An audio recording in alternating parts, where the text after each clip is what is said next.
Edmund Burke, el hombre que defendió cambiar sin destruir, en Historia de la Política a través de sus políticos destacados.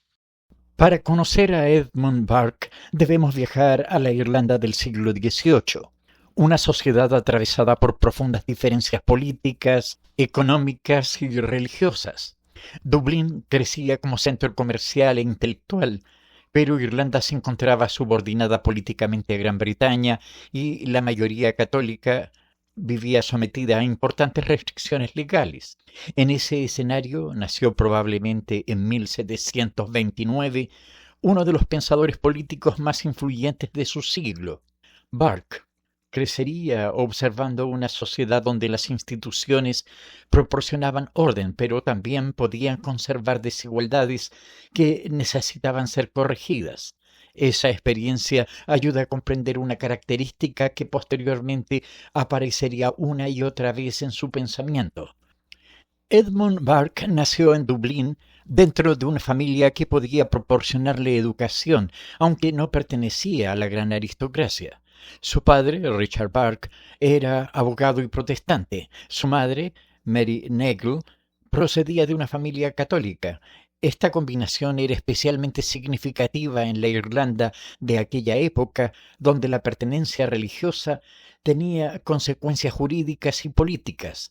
Burke conocería desde su propia familia dos comunidades separadas por leyes, privilegios y memorias históricas. No debemos convertir automáticamente esa experiencia en la explicación de todas sus ideas posteriores, pero sí formó parte del mundo que conoció desde niño.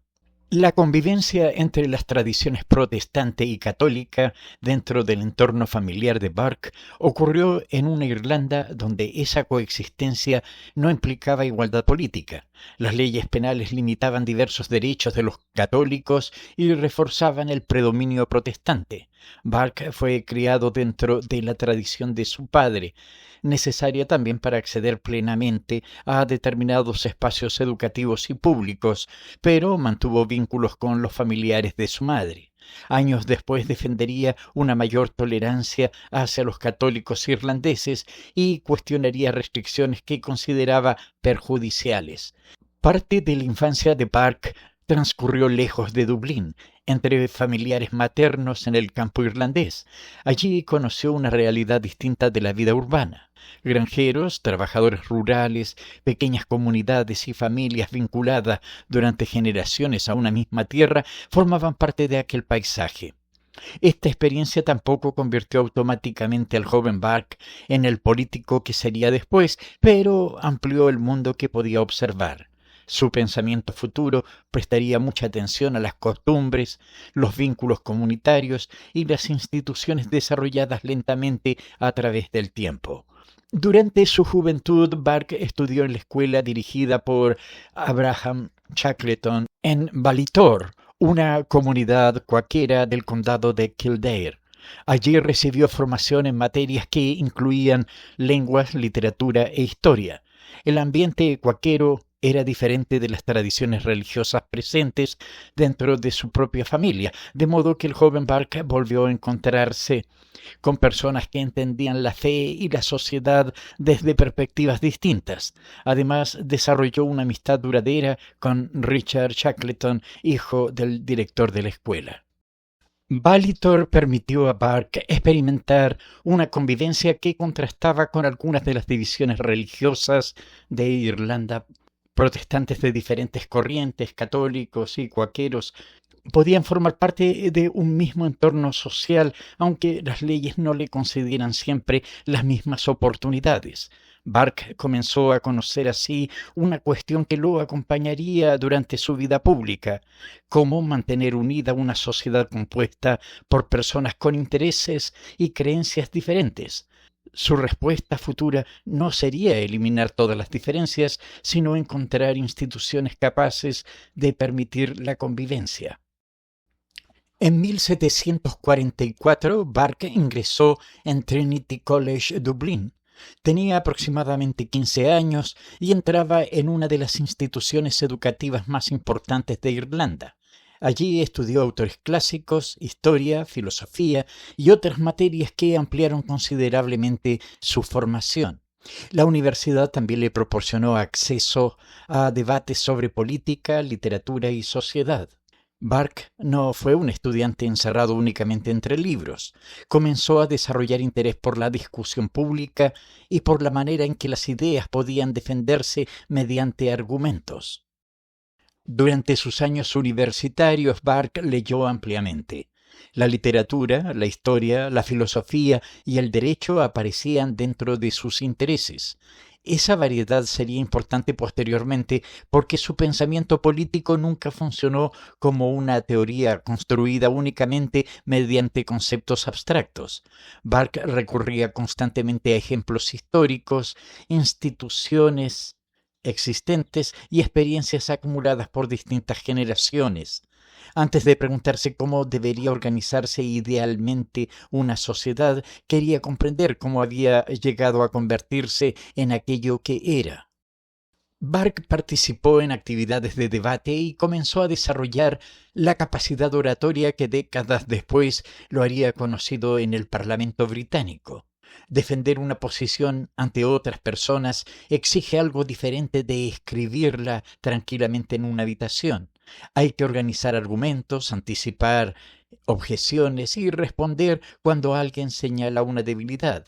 Burke aprendió que las ideas políticas no viven únicamente en los libros, también se ponen a prueba cuando encuentran oposición. Aquellos ejercicios universitarios fueron una preparación temprana para una vida dedicada a discutir asuntos públicos. Alrededor de 1750, Burke dejó Irlanda y viajó a Londres. Su padre esperaba que estudiara derecho y el joven ingresó en el Middle Temple, una de las instituciones vinculadas a la formación jurídica inglesa. Pero Londres le ofrecía mucho más que tribunales y estudios legales. Era una ciudad llena de imprentas, librerías, teatros, cafés y círculos donde circulaban las discusiones políticas e intelectuales del momento.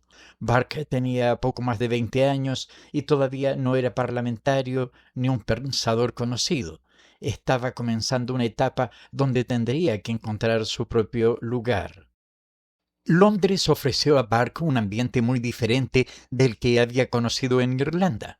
Los cafés, librerías y reuniones privadas funcionaban como espacios donde escritores, abogados y hombres interesados en los asuntos públicos intercambiaban noticias y discutían ideas. Burke había llegado inicialmente para estudiar derecho, pero sus intereses comenzaron a dirigirse cada vez más hacia la literatura y el pensamiento. La ciudad le permitía escuchar argumentos procedentes de ambientes diferentes y observar cómo se formaba la opinión pública fuera de las instituciones oficiales. Poco a poco comenzó a construir relaciones dentro de ese mundo intelectual. En 1757, Burke publicó Indagación filosófica sobre el origen de nuestras ideas acerca de lo sublime y de lo bello. Todavía no era conocido principalmente como político. En aquella obra intentó comprender por qué ciertas experiencias producen placer mientras otras provocan una mezcla de temor, asombro y admiración.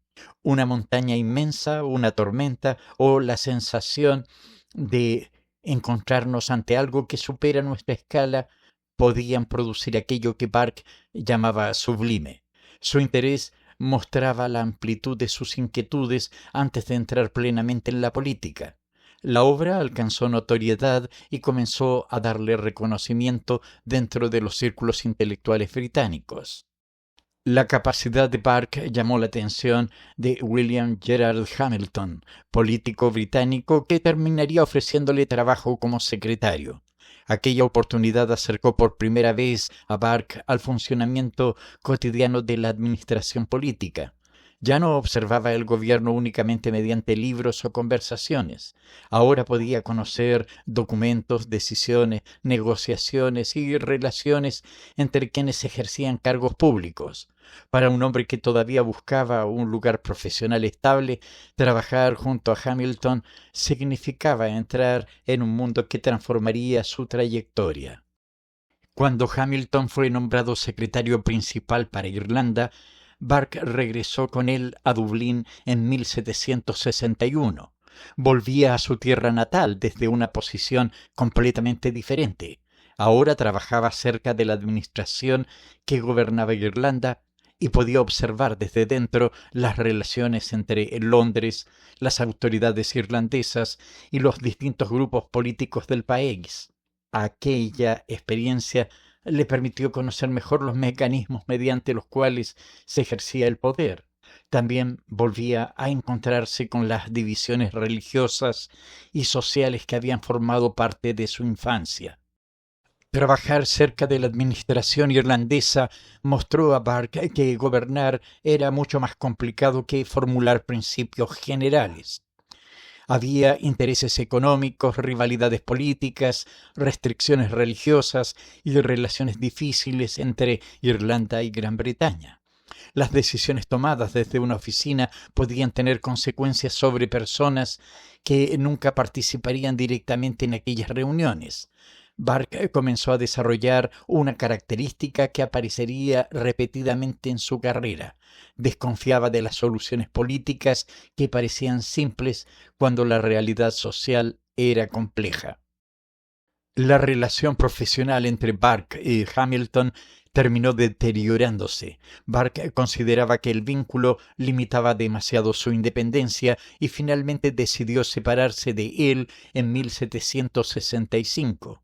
Aquella ruptura tenía riesgos. Dejar una posición relativamente segura significaba volver a enfrentarse a la incertidumbre económica y profesional.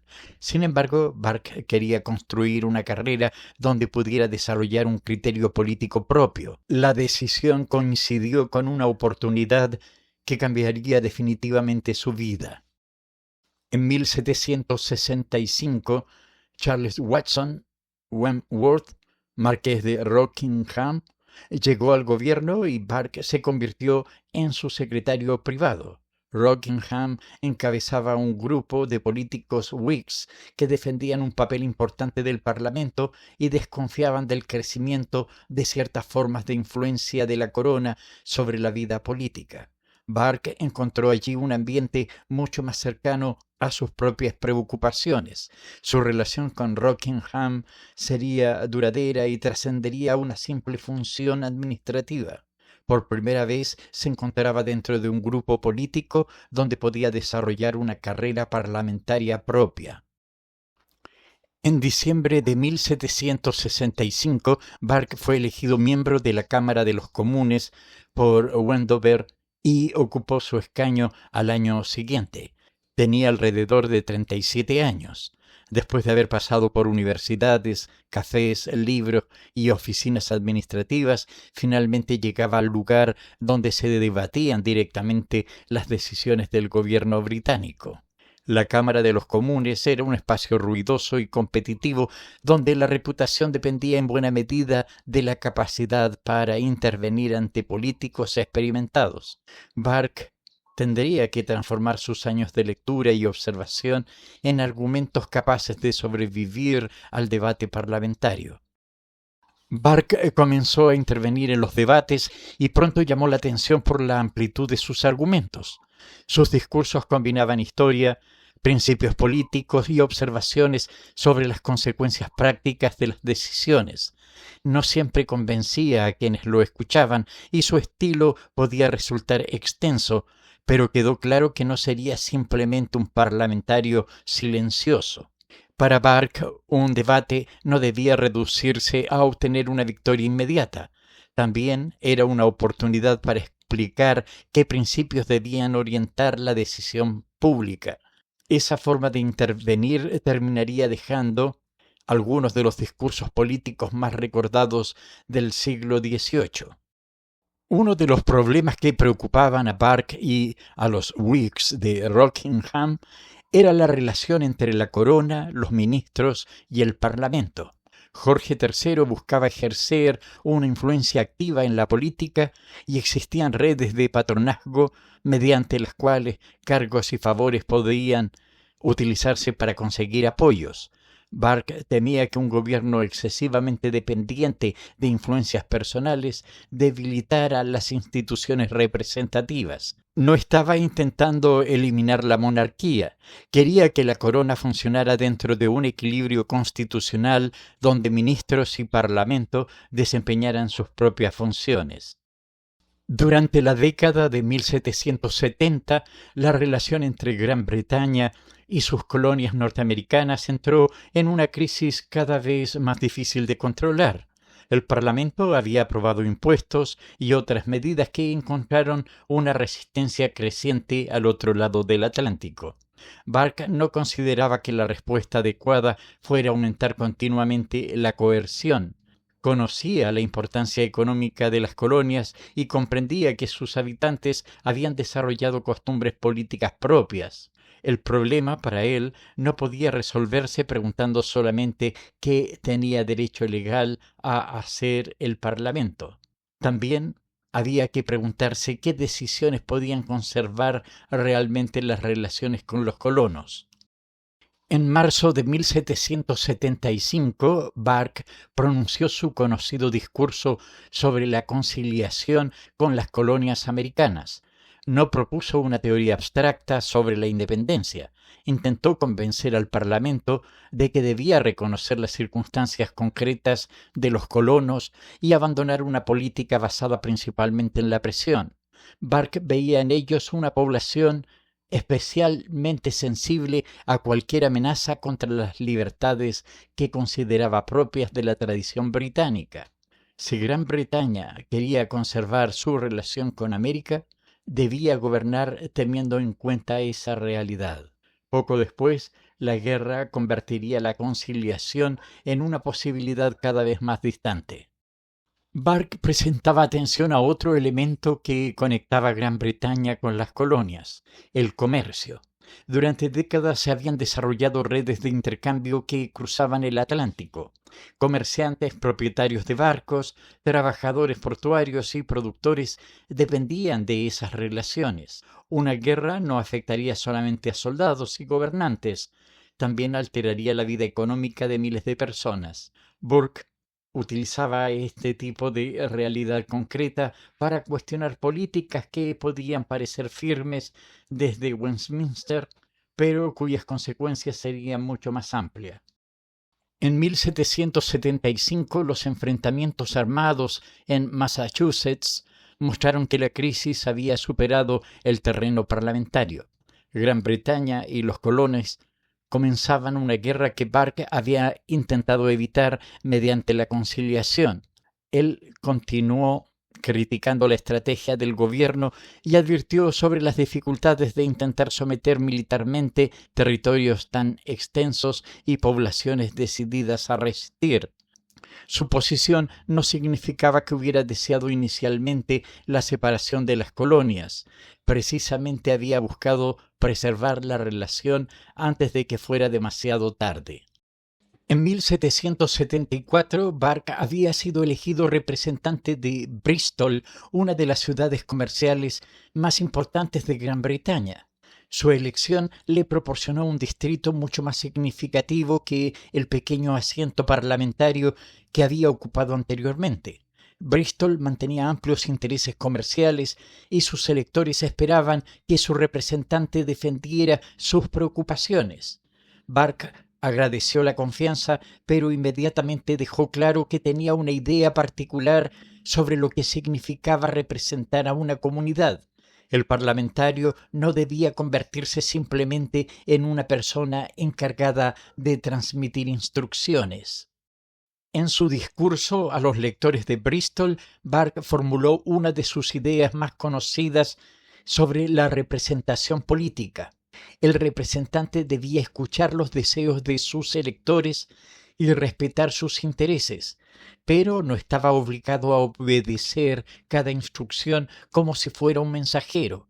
Había sido elegido también para utilizar su conocimiento y su juicio al considerar el interés general.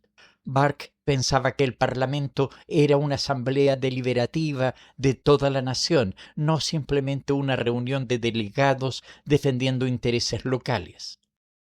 La independencia que Burke defendía no siempre agradó a sus electores. Algunas de sus posiciones sobre comercio, Irlanda y otras cuestiones chocaron con intereses existentes en Bristol. Podría haber modificado sus argumentos simplemente para aumentar sus posibilidades electoras, pero eso habría contradicho la idea de representación que había defendido públicamente.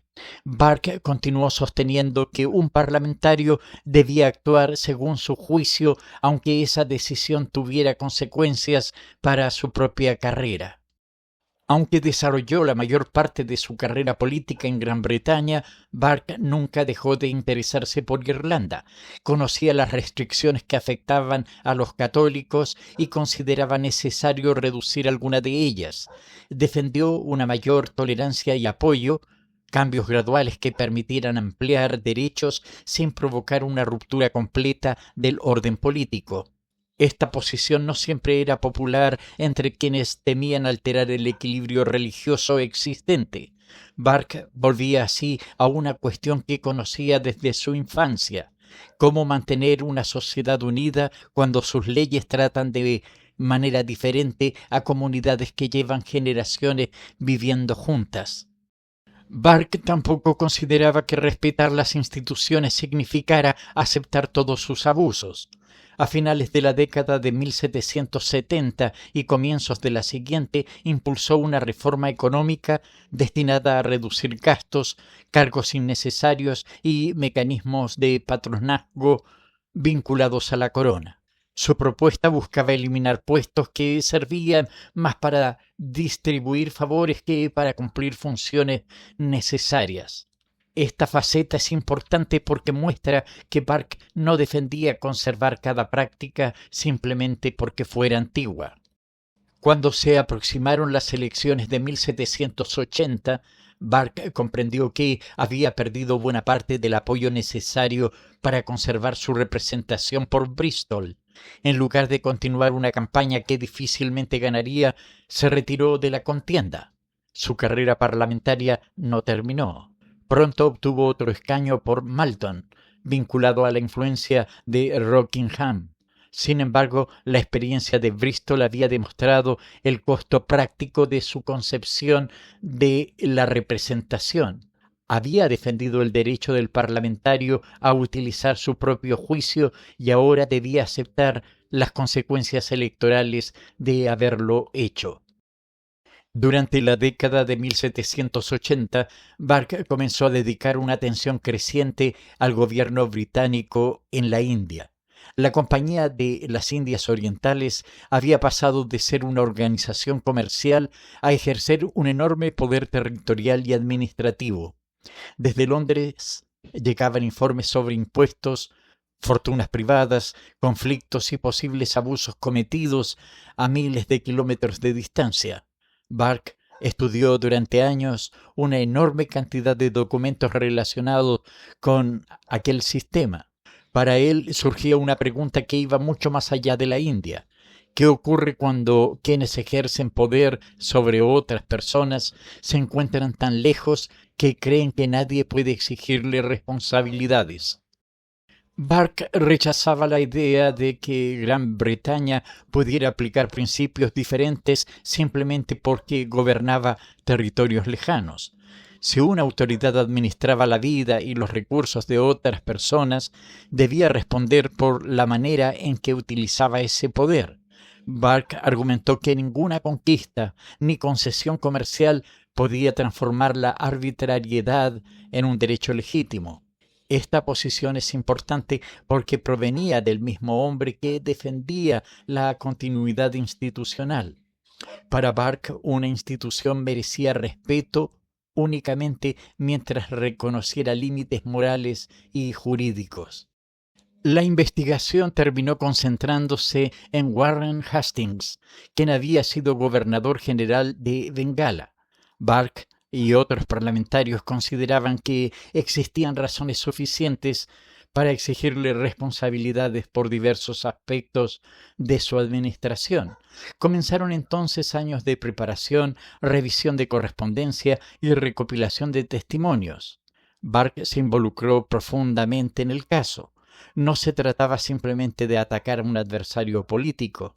Quería establecer que los funcionarios británicos podían ser llamados a responder ante el Parlamento por aquello que hacían en territorios sometidos a su autoridad. En febrero de 1788 comenzó en Westminster Hall el juicio político contra Warren Hastings. El escenario era extraordinario. Miembros de la aristocracia, jueces, parlamentarios y numerosos espectadores se reunieron para presenciar un proceso que terminaría prolongándose durante años.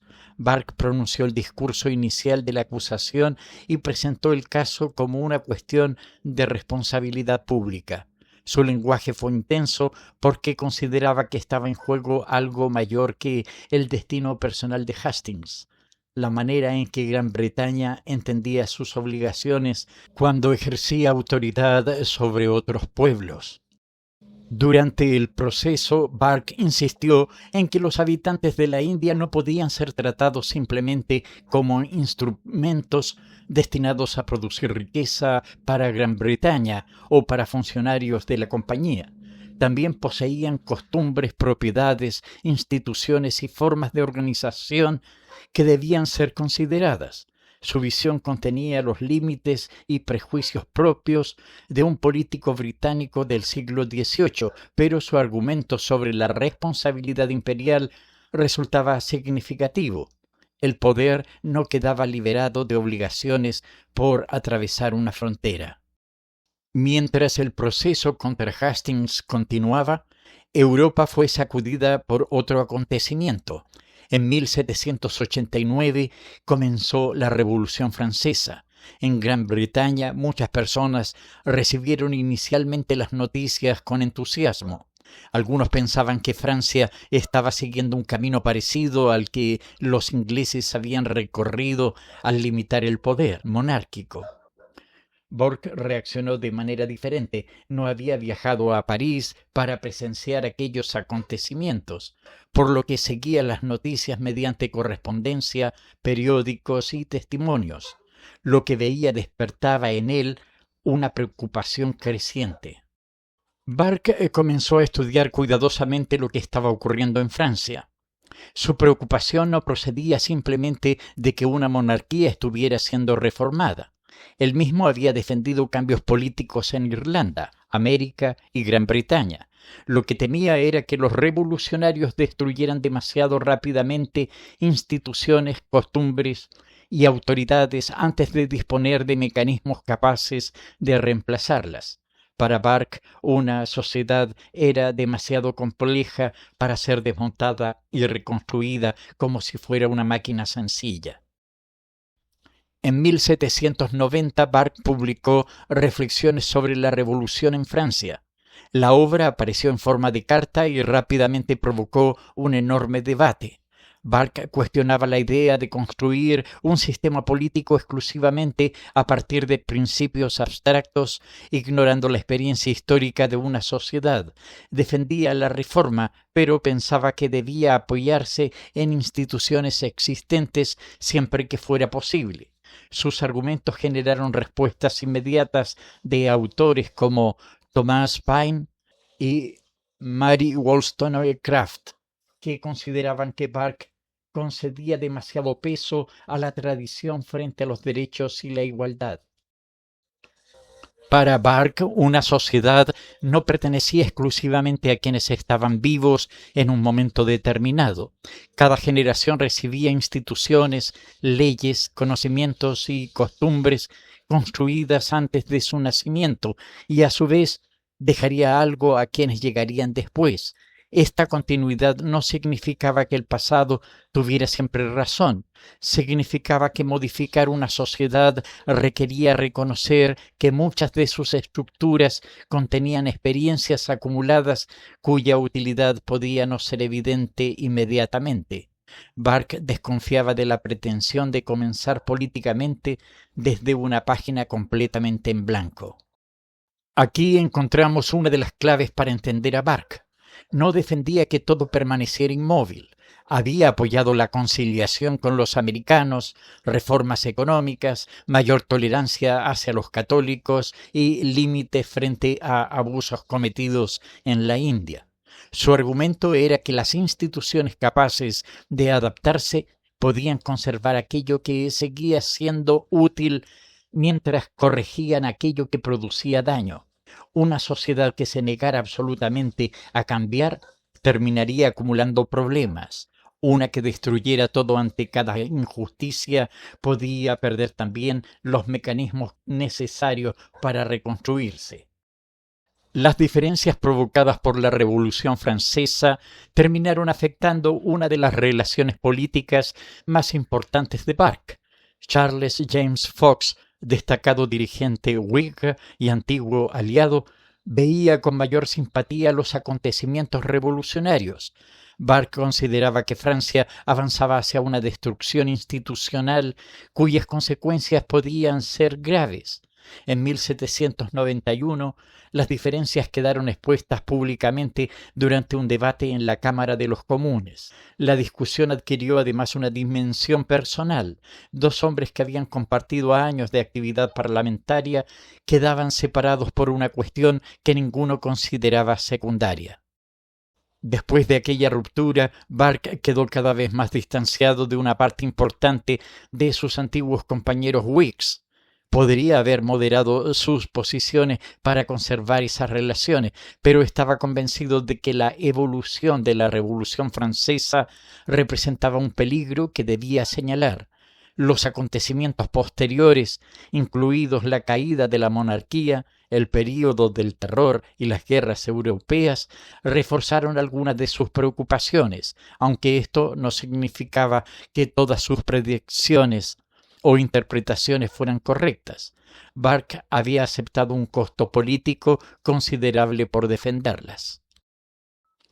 En sus últimos años, Burke continuó defendiendo una idea que había aparecido repetidamente en su carrera: las instituciones políticas debían poder reformarse.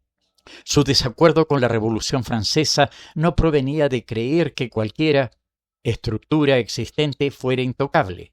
Había pasado décadas proponiendo cambios concretos. La diferencia estaba en el método. Prefería modificaciones graduales, apoyadas en la experiencia, capaces de corregir problemas sin eliminar simultáneamente los mecanismos que mantienen funcionando a la sociedad.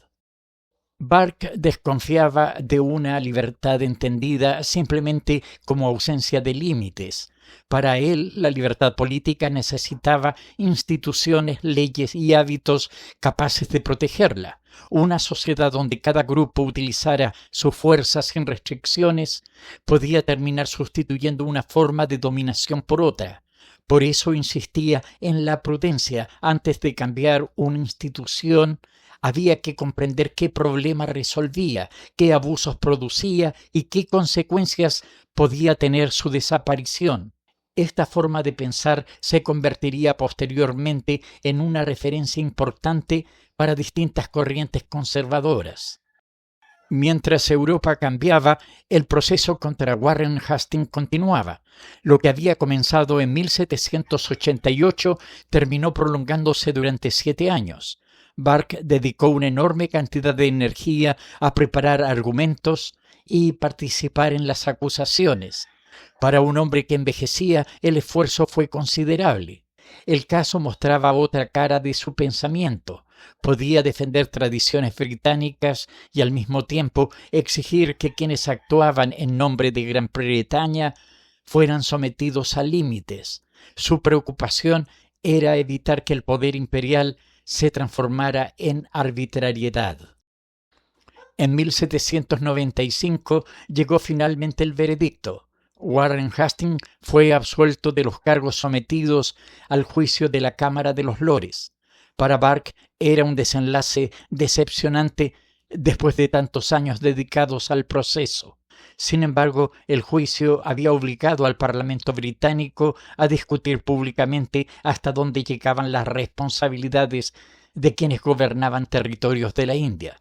Burke no consiguió la condena que buscaba, pero ayudó a convertir la conducta imperial en un asunto sometido al debate político británico. En 1794, Burke sufrió uno de los golpes más dolorosos de su vida. Su hijo Richard murió a los 36 años. Burke había depositado grandes esperanzas personales y políticas en él y quedó profundamente afectado por la pérdida. El hombre acostumbrado a debatir sobre imperios, revoluciones y constituciones se encontró frente a un dolor que ningún argumento político podía resolver. Sus cartas de aquellos años muestran la profundidad de su tristeza. Su vida pública continuaba, pero algo fundamental había cambiado en su mundo privado. Burke continuó escribiendo sobre Francia durante sus últimos años. Para entonces la revolución había atravesado el terror, la ejecución de Luis XVI y conflictos militares que involucraban a varias potencias europeas.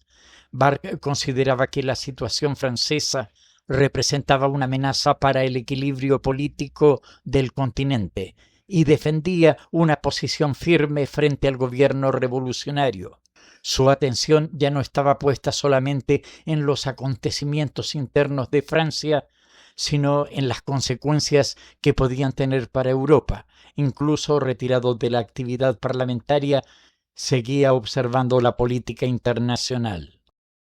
Edmund Burke murió el 9 de julio de 1797 en su propiedad de Beaconsfield, Inglaterra. Tenía 68 años. Había vivido lo suficiente para presenciar la independencia de las colonias americanas, el comienzo de la Revolución Francesa y una transformación profunda del poder británico en la India. Durante décadas había participado en algunos de los grandes debates políticos de su tiempo. No dejó una teoría política organizada en un único tratado. Sus ideas aparecen repartidas entre discursos, cartas, intervenciones parlamentarias y obras escritas frente a problemas concretos. Queridas audiolectoras y queridos audiolectores, después de recorrer la vida de Edmund Burke, podemos comprender por qué resulta difícil encerrarlo simplemente dentro de la palabra conservador. Defendió instituciones heredadas, pero también pidió reformas. Criticó la Revolución Francesa, pero anteriormente había defendido la conciliación con los colonos americanos. Quiso limitar el patronazgo político, apoyó una mayor tolerancia hacia los católicos irlandeses y dedicó años a exigir responsabilidades por los abusos que atribuía al gobierno británico en la India. Su preocupación central no era impedir cualquier transformación, sino preguntarse cómo cambiar sin destruir aquello que todavía permite funcionar a una sociedad. Y aquí quiero dejarte una pregunta. Cuando una institución funciona mal, ¿crees que debemos reformarla poco a poco o algunas situaciones justifican comenzar completamente de nuevo? Cuéntamelo en los comentarios porque quiero conocer tu opinión. Y ahora, si este recorrido te resultó interesante y todavía no estás suscrito o suscrita, puedes acompañarme suscribiéndote, activando la campanita de notificaciones y dejando tu me gusta para continuar juntos nuestra historia de la política.